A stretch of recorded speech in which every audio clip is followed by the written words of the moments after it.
Hi, everybody. So this is our third installment of A Blade So Black. And again, there's no way to bring you up to date if you haven't listened to the other ones. Essentially, we are following a girl who is kind of in this alternative version of Alice in Wonderland, and she is Alice. And we are about to step into Wonderland. Shaking her head, Alice stepped into the narrow space. Addison followed, shutting the door behind them. Then he took a moment to strap a sword Alice hadn't noticed he'd been carrying. He was always pulling things out of the air onto his back. It wasn't the big F-off black one, but it looked dangerous enough. Okay, the next bit is a tad intense. It's probably best if you hold on to me. Alice blinked. Hold on to you? The first time through can be a bit rough. She cleared her throat before swallowing thickly. All right, how should I... She stepped forward, lifting an arm to wrap around his shoulders, mindful of the sheath.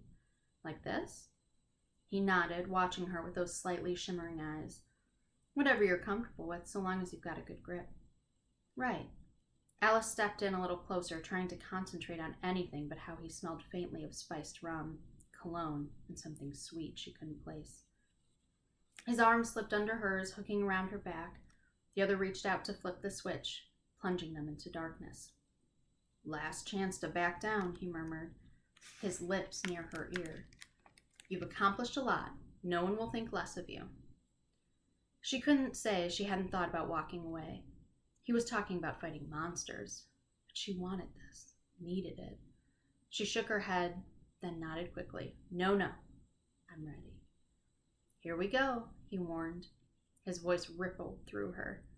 The ground dropped and a sudden sense of falling yanked her stomach against her diaphragm. She screamed, the sound lost to a howl of wind and thunder. Her heart thrashed in her chest. Her hair slapped at her cheeks and ears. She latched on to Addison. I'm gonna die. Light burst across her vision. She shut her eyes against the sting and buried her face in Addison's chest. His arms tightened around her. His hand cupped the back of her head. The shrieking rush grew louder, drowning out the pounding in her ears. She whimpered, please, please, please, please, please. When solid ground pushed up beneath her feet, her knees buckled. She would have dropped if not for the arms holding her up. Everything in her stomach curdled, her last meal climbing toward the back of her throat. Shoving away from Addison, she stumbled across the floor toward what looked like a rose bush and threw up everything in her gut. Oh, God, she groaned between retches. A hand pressed between her shoulders. Addison knelt beside her, his brow furrowed. Told you it would be rough. Rough? No, Mondays are rough. The first few days of your period are rough. That, she jerked her thumb over her shoulder, was 3 kinds of hell. She groaned again, spitting to clear her mouth of that coppery taste. Ugh. Here, Addison offered her one of the vials. You can rinse your mouth out. She snatched the vial. You could have warned me I'd puke all over the place. Didn't expect you would, he shrugged. Wouldn't have helped anyway. She tipped the rim against her lips. The liquid was cool and minty with a hint of banana. After swishing thoroughly, she spit it out at the roots of the rosebush as well, and was wiping her mouth when she realized those weren't roses. It was definitely a bush, though the coloring was off, more blue than green. But the bursts of red she thought were flowers were actually little orbs of what she could describe only as fluffy light. The tufts glistened softly, shivering as they hovered close together. Alice stared, filled with a sudden want to see what they felt like, but also an understanding that touching random stuff is how people lose fingers. That is a flit. Addison stood and offered her hand. They grow here in the glow. Alice took his hand, glanced up, and froze. They stood on one side of a marble terrace, the surface opalescent. Pillars cut from the same material encircled the structure, giving it the look of an ancient open temple. At the center, the very air had split but was falling closed with a sucking sputter. The world filled in the open space, leaving the structure whole. It shone, reflecting the light from the forest surrounding it. From the trees, silver bark to their sparkling From the tree's silver bark to their sparkling leaves, everything glistened as if spun from glass. Glow, Addison finished. He guided Alice along the terrace. The clap of their shoes resonated outward. The pillars hummed faintly in response, like massive tuning forks. The sound rose into the air and then fizzled out as they moved down a set of steps to the ground below. Addison shifted around in front of her, and she looked to him, her eyes widening, her breath caught, just as it had the night they met. Everything about him had changed, and yet not. He was brighter, his skin moon-kissed, his hair more pale than moss green now. It stood up a bit instead of pressing against his head, and his eyes, now more silver than gray, glowed gold at their center. His smile was exactly the same, though, stretching his face in that way that always left her feeling warm. He swept his hand out in a wide gesture. Welcome to Wonderland. Chapter 2, Beyond the Veil. She held on to Addison, her eyes wide, her mouth open. He'd tried to describe Wonderland a few times, but always wound up saying it was like talking about a memory that was half forgotten, a dream faded at the edges of your mind, but somehow whole in your heart. None of it made sense, until now. He led her farther along, an amused twist to his lips. She didn't walk so much as shuffle. Their steps stirred the mist creeping along the ground. It crawled over the white grass and hung just beneath the silver branches in a few places. Beautiful. She looked to him, then to the forest again. Actually, she looked everywhere she could. This place was incredible. This is Wimbledy-Glow Woods, though most just call it the Glow. Squeezing her hand, he turned them around to face the pillared platform.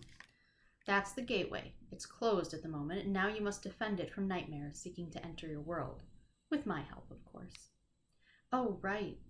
A shiver slid like an icy finger down the curve of her spine, banishing the joy that had been bubbling up. The mention of the monster sunk like a stone in her gut.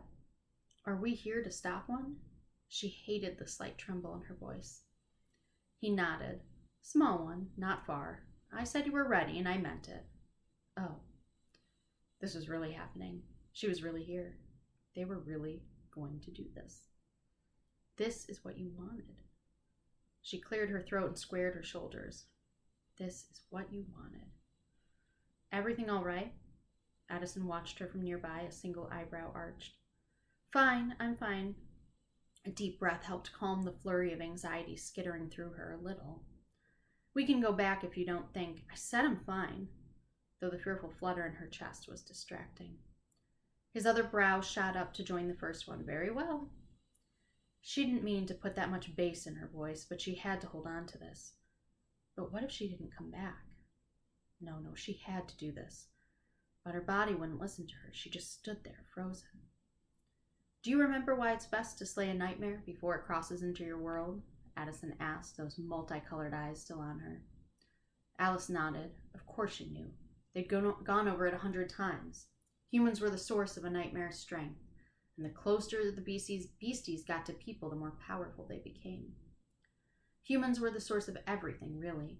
Wonderland was the literal world of dreams. Now I lay me down to sleep dreams. Good dreams made this world healthy. Bad dreams messed it up. Get enough bad in one place and poof, nightmare. Maybe not poof. And nightmares affected people. Folk might not see the monsters themselves, but they sure saw the end result. On the news, reports about someone snapping and killing their whole family, or shooting up their job for no reason. Yeah, people were still messed up. Dudes not able to take no for an answer. KKK mofos. The lone wolf BS. All that mess. But sometimes, nightmare. And she was here to face one. Oh, God. Can you tell me? Addison's voice cut through her thoughts. Alice swallowed thickly, her fingers twisting around each other. Something bitter coated the back of her throat. So they don't get bigger. Good. He tilted his head to one side, then slowly to the other as he spoke. And what is it that actually kills a nightmare? She pressed her shaking hand to one of the pommels at her side. That's just part of the equation. His fingers folded over hers, his touch light but warm. Remember? Part of A combination of her growing fear and Addison being so close filled her mind, but his words from earlier rang clear in her ears. Muchness? Right. What's in here? He gently tapped the tip of one ringed finger against her forehead, then her chest. And in here. You were the one thing capable of ending a nightmare's terror for good, and now you stand between them and their goal. If there's anything to fear here, it's you. As Addison's words poured over her frenzied thoughts like water over coals, the thumping between her ears began to fade. Me? You. His hands fell to her shoulders, squeezing gently. But only if you believe you can do this. I think you're ready. Do you? Alice continued to breathe deep, in through her nose, out through her mouth, in and out, in and out. Seconds ticked by. She even counted a few in her head. Gradually, the pressure behind her eyes lessened. The wild dancing of her heart evened out. The buzzing in her limbs subsided. I can do this, she whispered. I can do this. Louder this time. Addison smiled, his eyes crinkling at the corners. I know. Let's go. He turned to lead the way farther into the bright haze of the glow. And come back next time for even more. I can't wait.